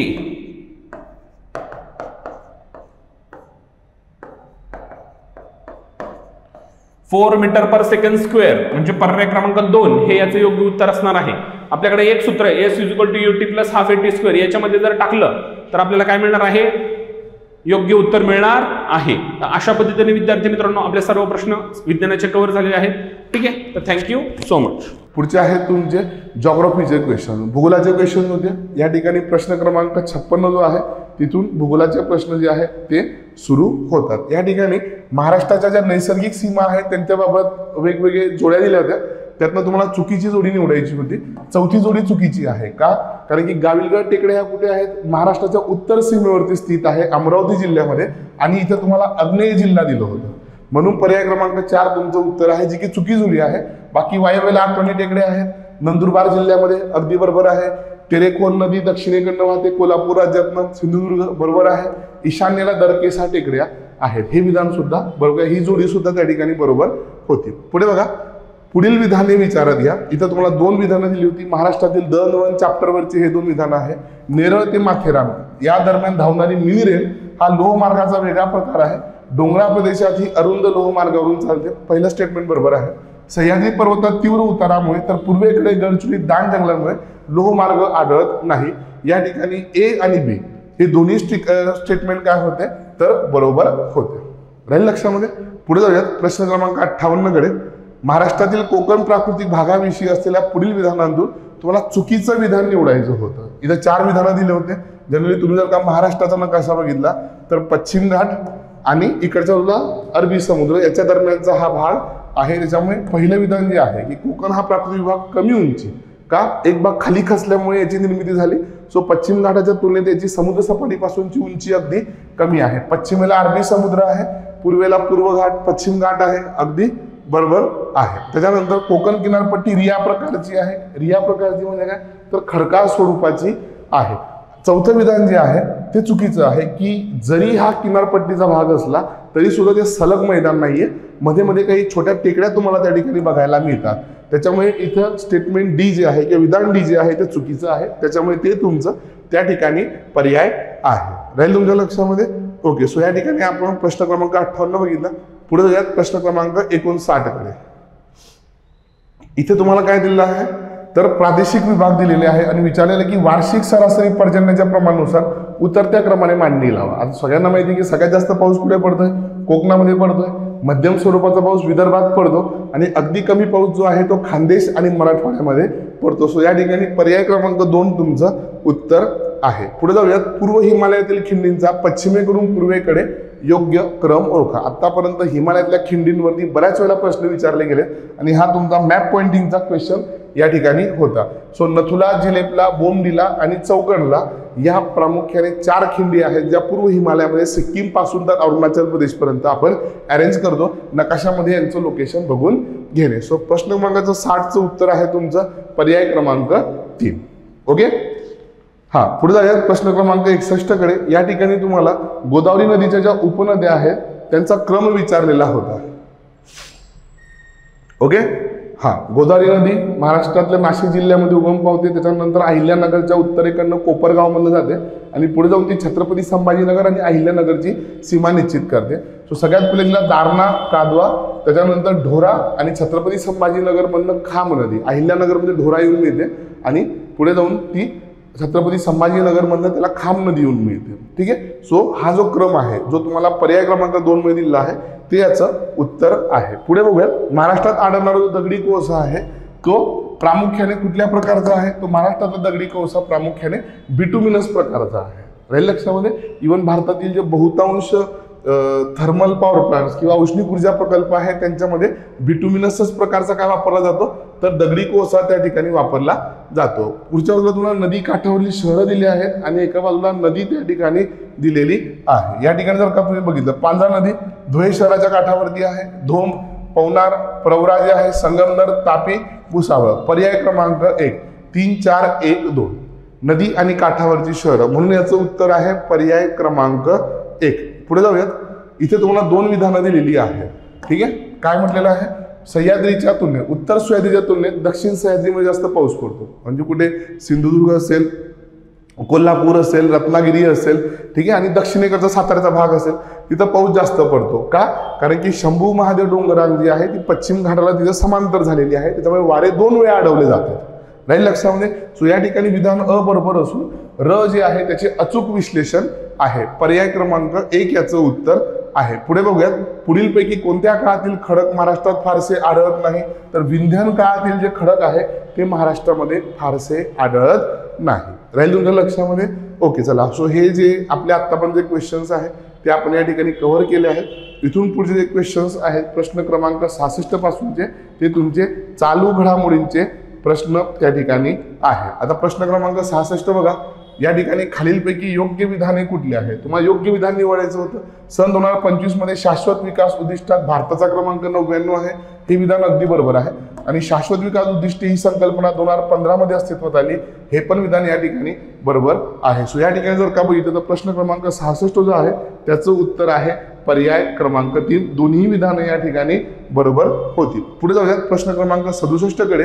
या ठिकाणी तुम्हाला विचारलं होतं की प्रौढ साक्षरतेमध्ये सर्वाधिक प्रमाणित विद्यार्थी खालीलपैकी कोणत्या राज्यामध्ये आहे? तर त्याचं उत्तर आहे तामिळनाडू. इव्हन तामिळनाडू, त्रिपुरा आणि दिल्ली हे तिन्ही लिडिंग स्टेट आहे. प्रामुख्याने जर का तुम्ही बघितलं त्या तिघही राज्यांचा त्या यादीतला जो क्रमांक आहे तो कसा आहे? तर अगदी पुढे आहे. आणि त्याच्यानंतर उत्तराखंड असेल, गुजरात असेल किंवा हिमाचल प्रदेश असेल, उत्तराखंड आहे, गुजरात आहे आणि हिमाचल प्रदेश ही सगळ्यात काय आहे? पिछाडीवरची राज्य आहे. पुढचं बघा. सन 2025चा राजश्री शाहू पुरस्कार खालीलपैकी कोणाला प्रदान करण्यात आला? प्रश्न क्रमांक 68. पुरस्कारांवरती दरवर्षी तुम्हाला त्या ठिकाणी प्रश्न विचारले जातात आणि उत्तर आहे डॉक्टर जब्बार पटेल. पुढे जाऊयात. यंत्रराज हे जे यंत्र आहे हे खालीलपैकी सध्या चर्चेमध्ये होते. यंत्रराज हे कोणत्या किल्ल्यावरती सापडले आहे? तर हे पर्याय क्रमांक 4 रायगड किल्ल्यावरती त्या ठिकाणी सापडलेले आहे. पुणे जिल्ह्यामध्ये हा किल्ला आहे. पुढे जाऊयात. प्रश्न क्रमांक 99 जे अखिल भारतीय मराठी साहित्य संमेलन झालं त्या संबंधीचं बिनचूक विधान किंवा विधाने तुम्हाला निवडायची होती. संमेलनाच्या स्वागताध्यक्ष पदाची जी जबाबदारी होती ती शिवेंद्रसिंह राजे भोसले यांच्याकडे होती. अगदी बरोबर आहे. आणि संमेलनाचे अध्यक्ष म्हणून विश्वास पाटील यांची नियुक्ती करण्यात आली होती. हे पण विधान बरोबर आहे. पहिले विधान जे आहे यासाठी कोल्हापूर शहर लॉजिकल क्वेश्चन होता, त्यासाठी आपण जनरली कुठल्या शहराची निवड केली होती? तर सातारा शहराची निवड त्या ठिकाणी केलेली होती. पुढे बघा. 71 महाराष्ट्र कर्नाटक सीमा प्रश्न सोडण्यासाठी खालीलपैकी कोणाच्या अध्यक्षतेखाली उच्च अधिकार समिती त्या ठिकाणी स्थापन करण्यात आलेली आहे? तर उत्तर आहे महाराष्ट्राचे सन्माननीय मुख्यमंत्री श्री देवेंद्र फडणवीस. ठीक आहे. चला. बेळगावमधील जी काही गावं आहेत त्याच्यावरून जो वाद आहे तो प्रश्न सोडण्यासाठी या समितीची स्थापना करण्यात आलेली आहे. पुढचं बघा. महाराष्ट्र कृषी कृत्रिम बुद्धिमत्ता धोरणाबाबत बिनचूक विधान निवडा.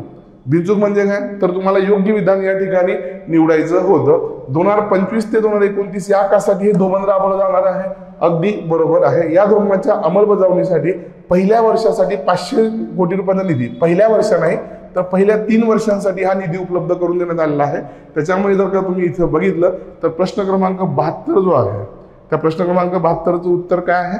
पर्याय क्रमांक 1. फक्त अविधान जे आहे या ठिकाणी बरोबर आहे.